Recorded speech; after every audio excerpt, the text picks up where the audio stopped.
6-ാം വർഷത്തിൻ്റെ നിറവിൽ 24 മുന്നോട്ട് പോവുകയാണ്. പ്രേക്ഷകരും നമുക്കൊപ്പം ഉണ്ട്. എനിക്കറിയാം, ഒരു കുടുംബ വ്യവസ്ഥ പോലെ 24 കണക്ട് വഴി പ്രേക്ഷകരെല്ലാം ഒരു കുടക്കീഴിൽ നമ്മൾ നിർത്തുന്നു. നമ്മൾക്ക് 24 കണക്ട് കൂടുതൽ ശക്തിയോടെ മുന്നോട്ട് കൊണ്ടുപോയാൽ നാട്ടിൽ പല കാര്യങ്ങളും നമുക്ക് ചെയ്യാൻ കഴിയും. പ്രക്ഷേപണം നമുക്ക് കൂടുതൽ കരുത്താർജിക്കാം. അതോടൊപ്പം തന്നെ സമൂഹത്തിൽ കൂടുതൽ മാറ്റങ്ങൾ ഉണ്ടാക്കാം. നേരത്തെ പറഞ്ഞല്ലോ, ചാലക ശക്തിയായിട്ട് മാറുന്നതിൽ നമുക്കൊരു റോളുണ്ട് എന്ന് വിശ്വസിക്കുന്നു. നേരത്തെ ഞാൻ പറഞ്ഞ അപകടത്തിൻ്റെ വാർത്തയിലാണ്. തുലാപ്പള്ളിയിലെ ശബരിമല തീർത്ഥാടകർക്ക് മേൽ വാഹനം പാഞ്ഞു കയറിയ സംഭവം 3 പേർക്ക് ഗുരുതരമായി പരിക്കേറ്റു. വഴിയരികിൽ ഇരിക്കുകയായിരുന്ന അയ്യപ്പ ഭക്തന്മാർക്ക് നേരെയാണ് ഈ വാഹനം ഓടിക്കയറിയത്.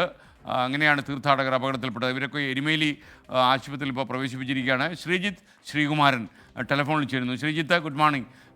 യഥാർത്ഥത്തിൽ എങ്ങനെ ഈ ഓവർ സ്പീഡ് എടുത്ത് പോയതിൻ്റെ ആണോ, ബ്രേക്ക് ഇല്ലാതെ പോയതാണോ, എങ്ങനെയാണ് പാഞ്ഞു കയറിയത്?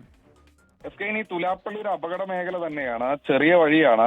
ഒരു വനപ്രദേശത്തുകൂടി പോകുന്ന വഴിയിൽ അതിൻ്റെതായ പരിമിതികളുണ്ട്. പക്ഷേ ഇവർ ഉറങ്ങിപ്പോയതാണ്. ഈ തീർത്ഥാടനം കഴിഞ്ഞ് ശബരിമല മലയിറങ്ങി വരുന്ന ചങ്ങനാശ്ശേരി സ്വദേശികൾ സഞ്ചരിച്ച കാറാണ് ഇത്തരത്തിൽ അപകടത്തിൽപ്പെട്ടത് എന്നൊരു വിവരമാണ് ഏറ്റവും ഒടുവിൽ പോലീസ് നമുക്ക് നൽകുന്നത്.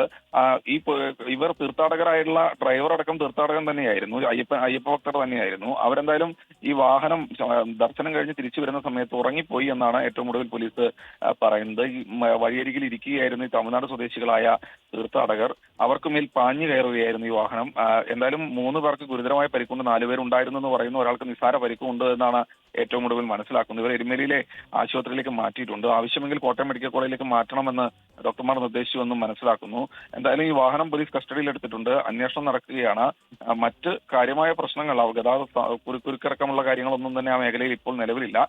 പോലീസ് എന്തായാലും സ്ഥലത്തുണ്ട്. അന്വേഷണം നടക്കുന്നുണ്ട്. SK. Okay, thank you.